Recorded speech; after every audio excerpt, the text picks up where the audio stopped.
Hello there everyone, welcome to the Worthit podcast. We are back. My name's Thomas and today I've got a special guest. Hi Stephen. Hello. You how okay? Are you? I'm good, yeah. I'm good. Awesome. Steve, tell me how Worthit knows you. Well, it knows me like it knows you because we both dreamt up of this on a lovely day out in Wales, wasn't it? And it basically came from the idea that we just enjoy going out, doing things outdoors, visiting other places, stuff like that. So we were on this trip out. I can't remember. I think it was to the place in Llyn Peninsula. Anglesey, wasn't it? Yeah. What was it called? What's the name again? I've forgotten. Newborough. Newborough. That's right, it. Newborough. Forest, and we'd gone to the beach there and to was it the island that yeah and we were walking back through and we came up with this idea. We'd taken photos everywhere, we're doing all that. Why don't we film it? Why don't we do a show about where we go? So that was it, really, wasn't it? And that was the birth of Exploration Nation, right?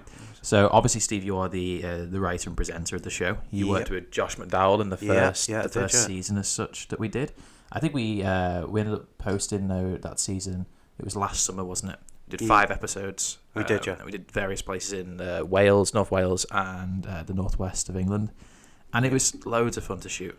Yeah, it was. We got out to places that some of us had never been before. Yeah, including me. I hadn't climbed Snowdon before. Right, yeah. That was a lot of fun. Yeah. We went local. We went far away. Relative to where we live, and it was really interesting. What I've always liked about the idea of the show is it's an encouragement to get younger people out and about to go and explore their local environments and appreciate nature for what it is. I was one of those guilty people that never actually went out and about, so I never really had any experience of exploring around North Wales and exploring around the world itself. Even the world as such, there were still certain places that I'd actually never been that we went on during Exploration Nation, and I feel like my eyes have been opened up so much more to actually going out and about and trying new things and all that jazz. And I think it's it's a really good idea, Exploration Nation. It always has been, and the show works. Like, it really does work. The format was decided quite early on. We knew exactly what the structure of the show would be, and which the episodes, what we were going to run. And we obviously have some of our own criticisms about it. We want to improve it and make it better and better. We want to bring on more guests, especially if we were to make it again in the future. But really, the show had a really great vibe all the way through, start to finish. So it was a lot of fun. Documentary filmmaking is weird, isn't it, in its own way? Because it sometimes can take years and years to make one single piece. But at the same time, we could also wrap a documentary in the space of a week. It's a very strange process overall. There's a lot of research that goes into it. Did you do a lot of research for the writing for it? Yeah, I did. But at first, because we were starting out as a new show, I wanted to do things that I'd already been to, or things I knew about already in my mind. So I could take that and use it almost experimentally. So if I was going to start this show, I wanted to sort of understand how we were going to build it.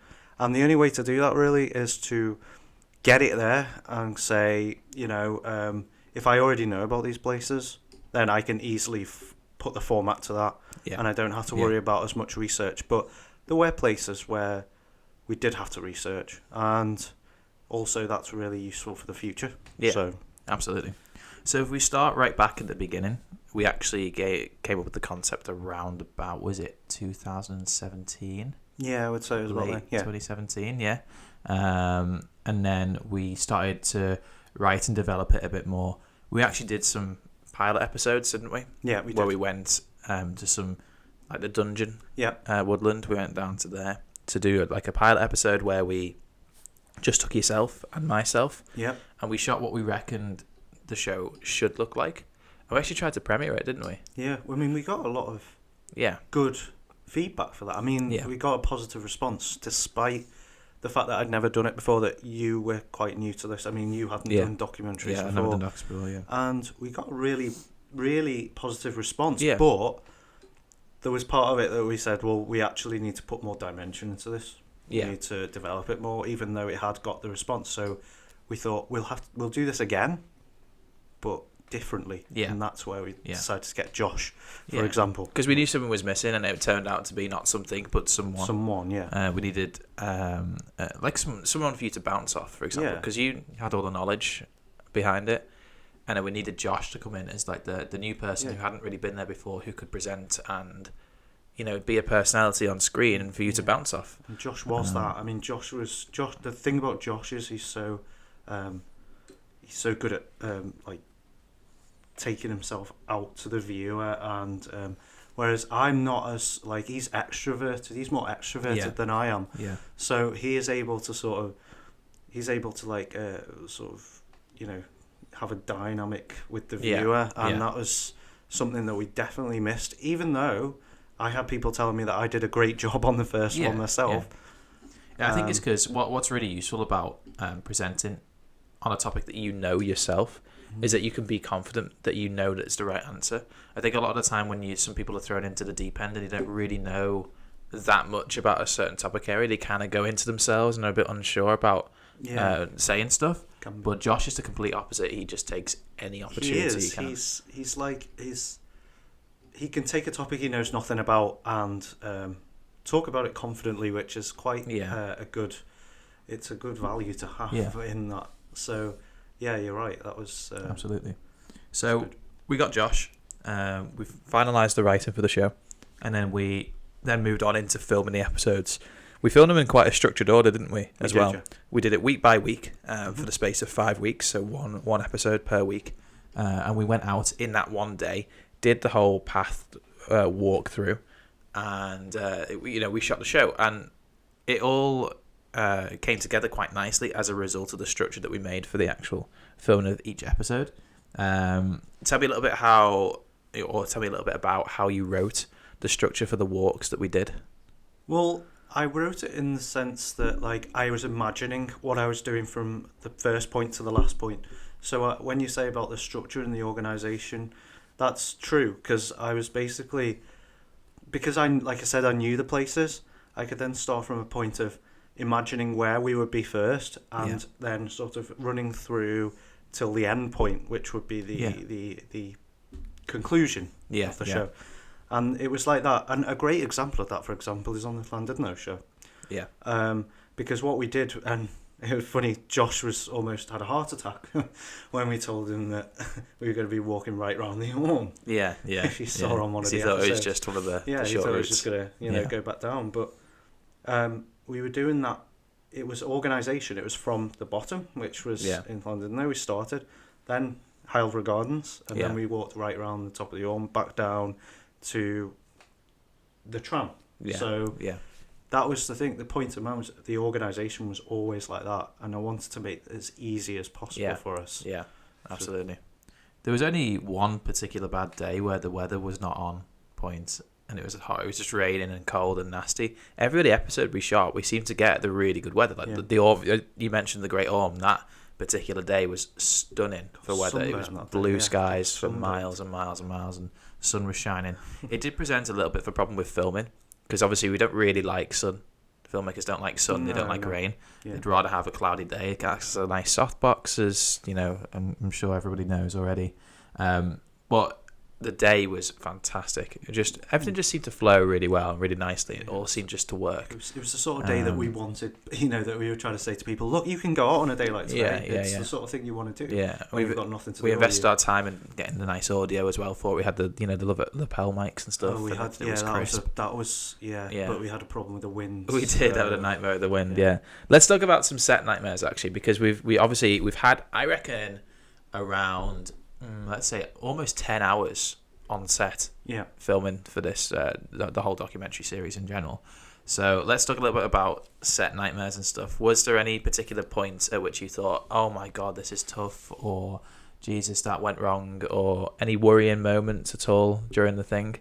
I mean, as you mentioned, that microphone issue, I was panicking at that point, because I thought, no, after all this, has the microphone been like that for the whole filming? Do we have a butchered episode? Have we wasted our time coming out here? Because what happened was the thread to the microphone that went into the box, into the receiver, it wasn't quite connected properly, so it was making this horrible scratching sound that was literally like blasting eardrums. You could turn it, like the Tascam, you could turn that down to volume 1 and it would still hurt your eardrums. That's how loud that horrible scratchy sound was.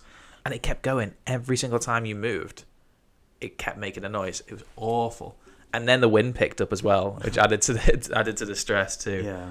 But we had John that day, and he was fantastic on the audio. He was. He switched everything out, put the boom out, and then he started booming for the rest of the day. He hadn't done sound before. Never done sound before. It was remarkable, really. Yeah. Yeah. And that's also a useful thing about documentary, is that you can sometimes club together people who sometimes have not had any media experience at all. It's a really good starting ground for them to get into it. That's me. So, like yourself, for example, and John was there too. We had Alex and Adam on one of the episodes too. And they had never done media before ever. No. But with, some planning and some help and assistance at times, they were able to help us shoot and were credited for the documentary, which is just... I mean, it's going off a bit, but one of the things about that, though, is if you're in the right team, if you can get on together, if you can get on well together and you know each other, that is what really makes the difference at the end of the day. Yeah. And if you don't get on with your team, then it's not going to turn out well. That's right, yeah. So, and we do, and we have a really good balance here. Yeah, so. That's it, yeah. It's good. It's a good on-screen chemistry too, which helps. And that's something that resonates through all of media. So if you enjoy yourself whilst you're on set filming a drama or a documentary or a comedy, whatever it is that you do, as long as you enjoy it, you can really tell, and it really outputs on screen. I've mentioned that a couple of times. And so I think you're going to ask me basically what I thought went wrong or something. Yeah. And the truth is, not a lot. No. However, there were a few instances where we maybe didn't charge a battery enough, or we didn't have an extra battery at the start. Like you said, the microphones. There was issues with the weather. It's freezing at one point. We were like, you know what I mean? That sort of thing, especially. And also when we were, if you remember, I think it was actually the missed battery, the battery that we didn't have, or the equipment we were missing was at Llangollen, wasn't it? Yeah, that's right, yeah. Also, I've just remembered one. One. You remember when we were all the way up to the top of Snowdon, and it was blue skies, sunshine, and until the point at which we hit the peak, and then the cloud rushed straight up the side of the mountain, and it went completely white. Everything. It was so quick. It was unbelievable. You couldn't see a thing. So then the end of the episode, and the end of the entire Exploration Nation series, where it's meant to be these beautiful views with Josh and Bruno stood at the top, at the very peak of a mountain. Two shivering wrecks, sopping wet. In rain and horrible wet. Oh my God. It was so horrible. The wind chill was about -5, and we were just standing there, and it was that bad that we just went, right, get up the top, film it dead quick, get back down again, and it was really close and really tight. And filming. When we got to the bottom, it was fine. It was back to being warm again. Yeah, but honestly, all of those situations, they're not really big issues. We could always work around them. And what's really nice is that we made sure that the crew that we took, we all really got on well. We were all really good friends, and everything went perfect in the end. So it was great. So with that being said, Prudo, the reason to why you're on this podcast today is a little bit of a promo, isn't it? Because Exploration Nation is actually making a return for one short episode, a 3-minute long mini documentary that's coming out on Friday. Now, we originally had it planned to come out last Friday, but we just wanted to tweak it and make sure it was absolutely perfect before we submitted it, because it actually is going into a film festival. Prudo, do you know much about the film festival it's going into? And only what you've told me, that it's a 3-minute. It's a 3-minute film festival for 3-minute limit, and it's shot on a mobile phone. Yeah, no cameras allowed, no professional equipment allowed. That's right. And it's just basically from there, really. Yeah, and that one of the key things that you mentioned there was it's shot on mobile phone. What did you think of that whole experience, shooting the whole documentary on mobile? Actually, quite comfortable, and not as.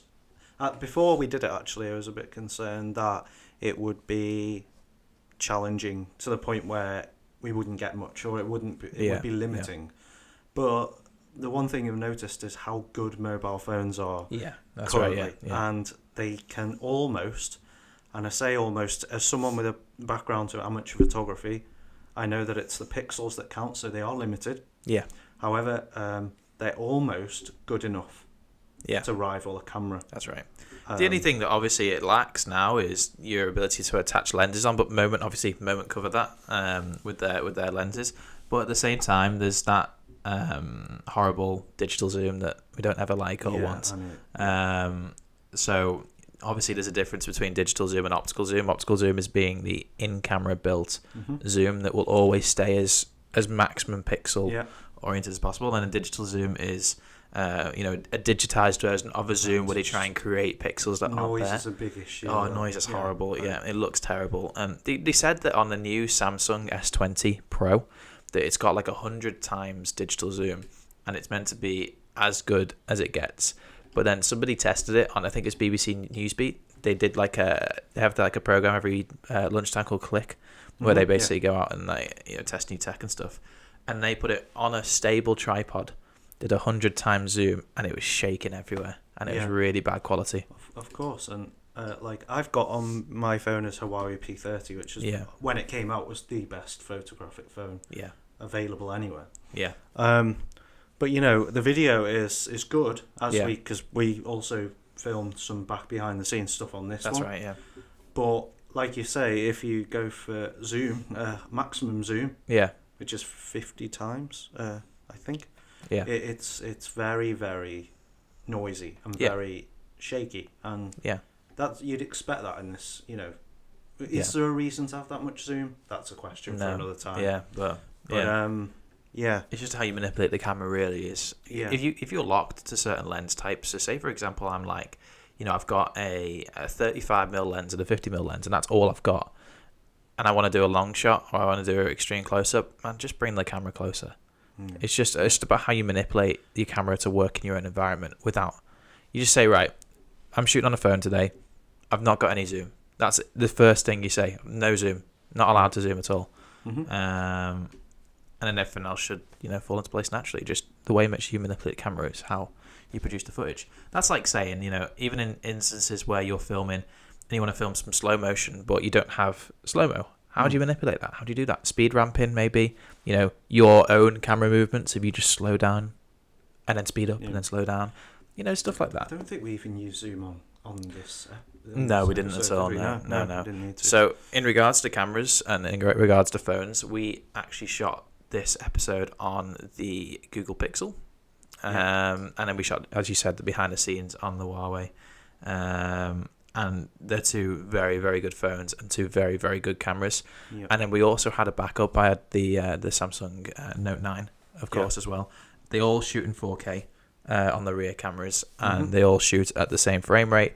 The only there is some minor differences in regards to inbuilt color science per camera. So you see that a lot of the time with the Note 9, a lot of the shots are very saturated. Yeah. And with the Google Pixel in particular, it's kind of a similar situation. You get your greens and your reds are really, really strong. Yeah. Which is an issue that you can't really get around unless you download certain apps. So you can actually download camera apps for your phone, which allow you to obviously manipulate everything, and you can shoot in flat on that, which is obviously much better.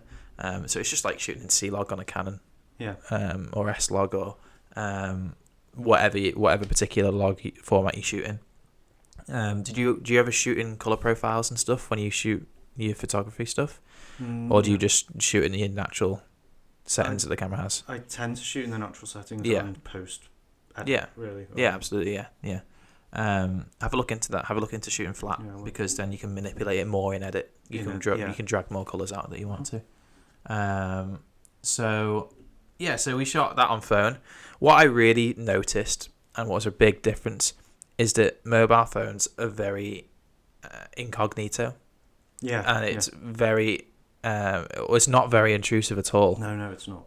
Into the environment that you're shooting in, and also into, in general, I felt like it was just a more comfortable shoot. It is, yeah. In a strange way. I mean, all you have to do is there's a great social experiment. I'm not saying you should do this because it's wasting time for certain emergency services, but like, go out into public and take a big clunking camera, right? Yeah. You'll get stopped by the police and asked what you're doing. Yeah.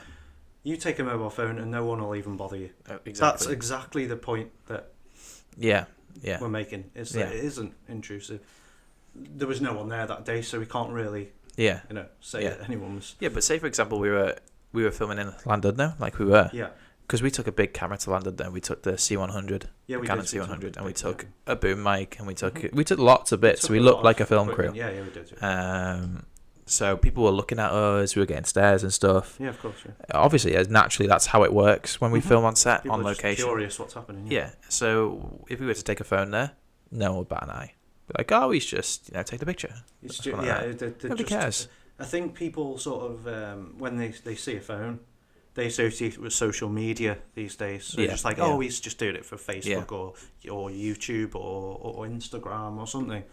They're not necessarily thinking that we're Yeah, and that's how easy it is nowadays to make something so professional on the internet. It's so simple. You can just whip your phone out, press record, and all of a sudden you've got a 4K film right there. That's the beauty of the art, isn't it? It's where crazy, isn't it? Transitions into Yeah, art. it's that, and that's the difference between people who can just do it and people who can do it well.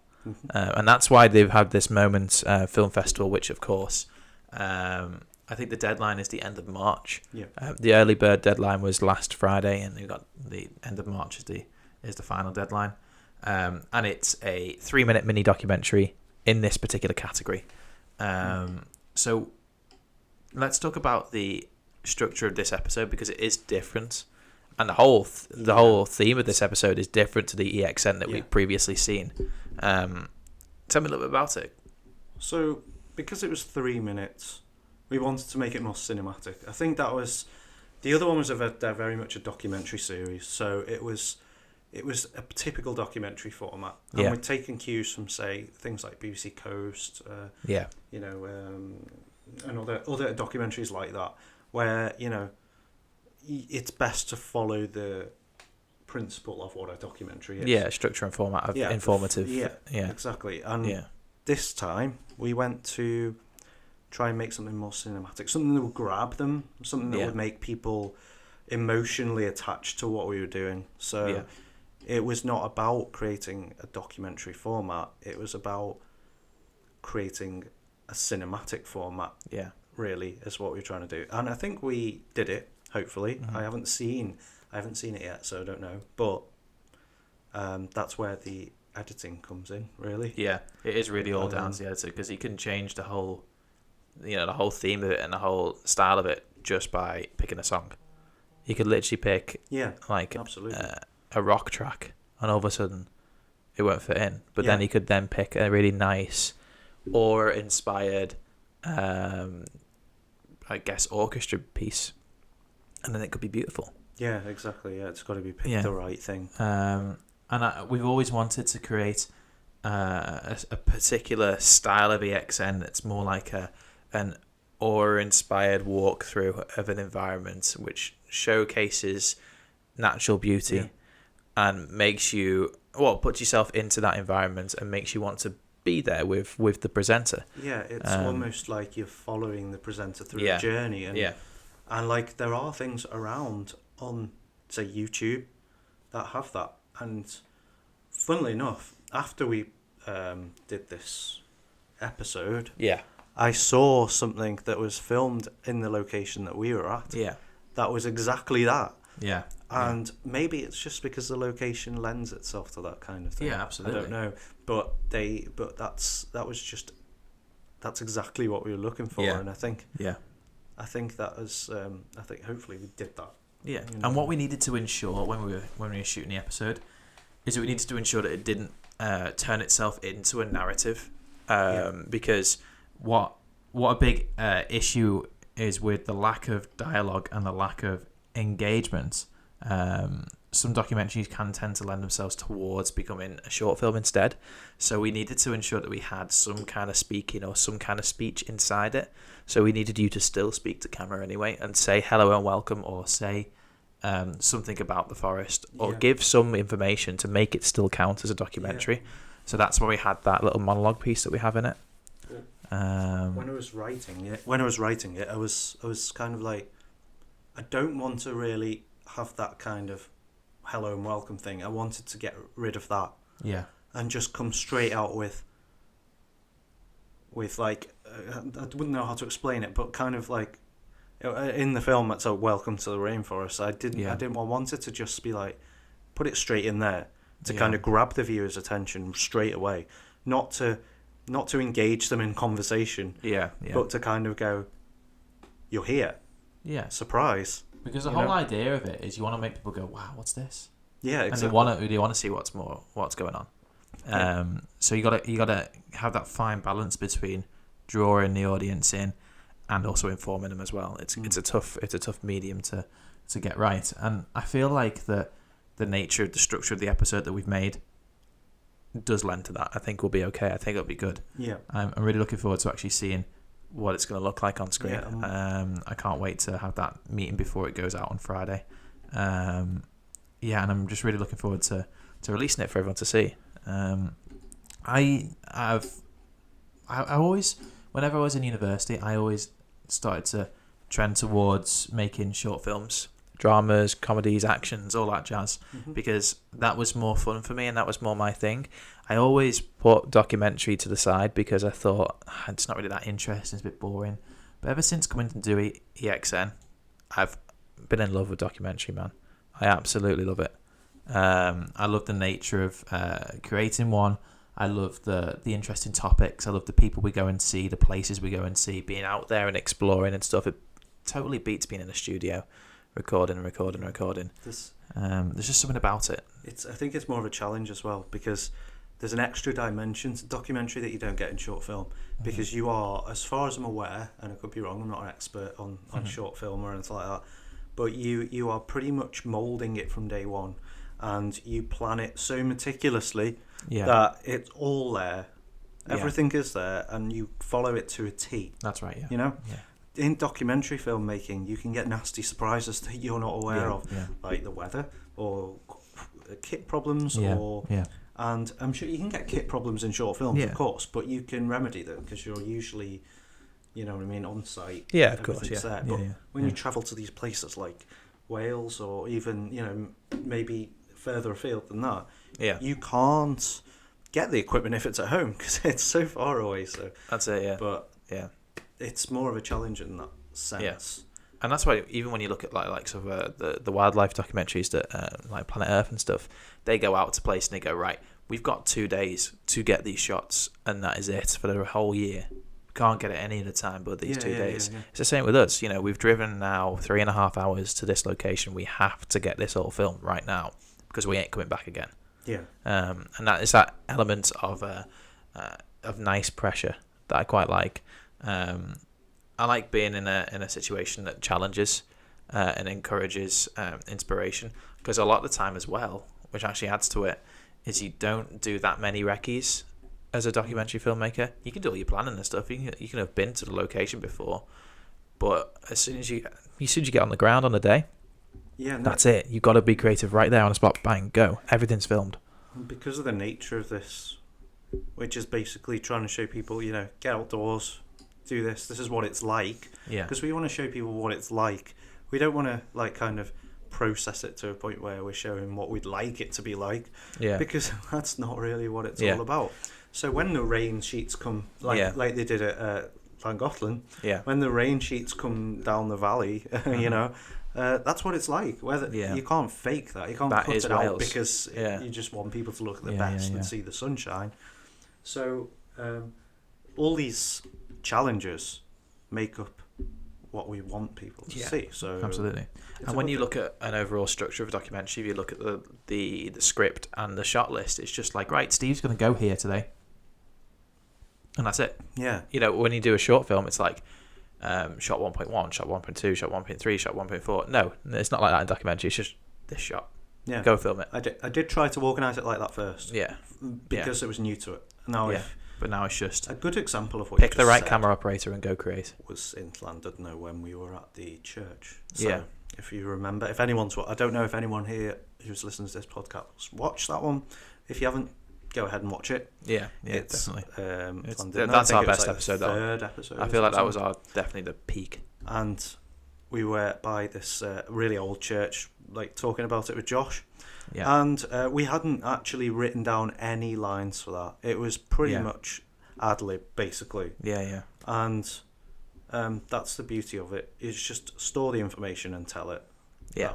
That's all it is. And it's better. It's better for the flow of the show. It's way better. Yeah. EXN, the new episode Yeah. will be released on Friday.